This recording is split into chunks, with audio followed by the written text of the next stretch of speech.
I'm really pleased and delighted that the Lord Mayor, Councillor Majid, has come today, because he was with us on the 1st of July when we set up our inaugural meeting of Friends of Zion Graveyard. And at that time, we thought we were just going to come and do a bit of gardening and go down to the archives. We didn't know that we would be buying the graveyard in order to ensure that it couldn't be used for any other purpose at all.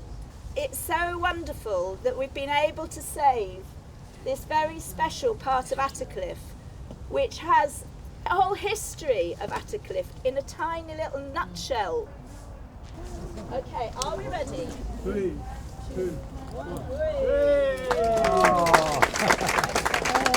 I'd like to say that this beautiful logo, which includes the original woodcut of Attercliffe Church, so we've got the memory of Attercliffe Church left here, and the inscription says, "The old graveyard of Zion Congregational Church, burial place of anti-slavery campaigner Mary Ann Rawson and many other good people of Attercliffe, was saved for posterity through the generosity of donors and the support of the Heritage Lottery Fund, 25th of January 2018.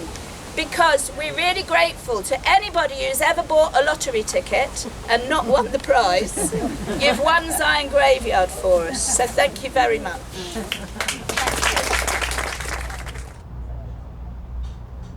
It's in Attercliffe. It's just off the main road through Attercliffe. It's now an area that seems very industrialised, also various shops and things. So it's quite a busy place. Lots of cars going around, lots of industry and a sort of hive of activity. This site in the Lower Don Valley, the river is only perhaps 100 or 200 yards away to the west, and there's been a place of worship on this site at least since the end of the 18th century. What I love about it is that when Penny tells us things like families turn up here to look for their relatives, and they had two groups, didn't they? Two different families who didn't know each other, who were both tracing the same relative, weren't they? And they met over the gravestone here. And I just thought, how moving is that? My name's David Roberts. I was the first person to discover this grave. Three of us came in and we were searching for it, and the debris came halfway up the wall right across, and all you could see was three of those tops. And I just kicked about searching for any gravestones. You couldn't see any of these stones up the side or anything. And then that was the first grave I found, Mary Ann Rawson's grave, and then me and Penny started to uncover it and then realised we'd hit the jackpot, what we were looking for. So it saved hours and hours. Then we worked on it to remove all the debris from everywhere else around. And there was a lot of work gone in, a lot of volunteers and a lot of work to remove all this. And there was a nasty fence that came down that cut it in half. But it's the history behind this grave. Oh gosh, this one, yeah. And some others as well. Yeah. And important people that lived in Attercliffe when Attercliffe's industry was just taking off. This is the grave of Mary Ann Rawson, but also of her family, the Reed family, who were social reformers and committed to education of children and adults. They formed Upper Winkerbank Chapel, which started as a school, and the family were founder members of this church, where there was a very active Sunday school in the building which still exists. And the Sunday school was not primarily about Bible stories, but about learning generally.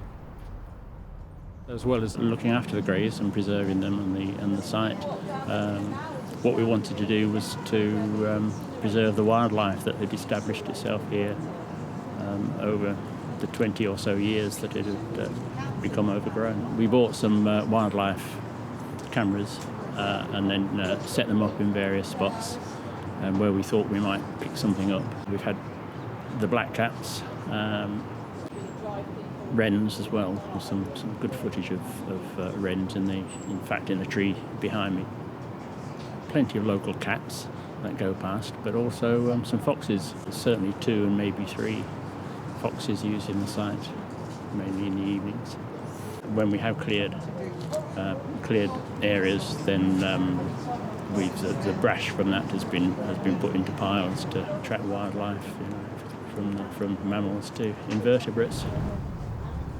Not only have we got the Reed family and Mary Ann Rawson buried here, who were great campaigners for social reform, for anti-slavery, for education, lots of good causes, but the other people that are buried here were all very highly principled. They really cared about education and welfare, and they built Zion Church to pull the people in, and also they built an institute right along this side here to educate people.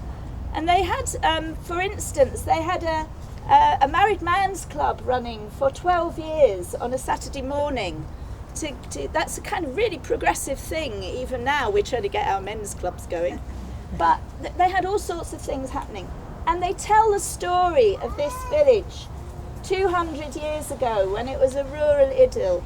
And we've got shoemakers and teachers, iron founders, scissor makers, brass founders, all sorts of interesting people, and we're gradually beginning to find out about them.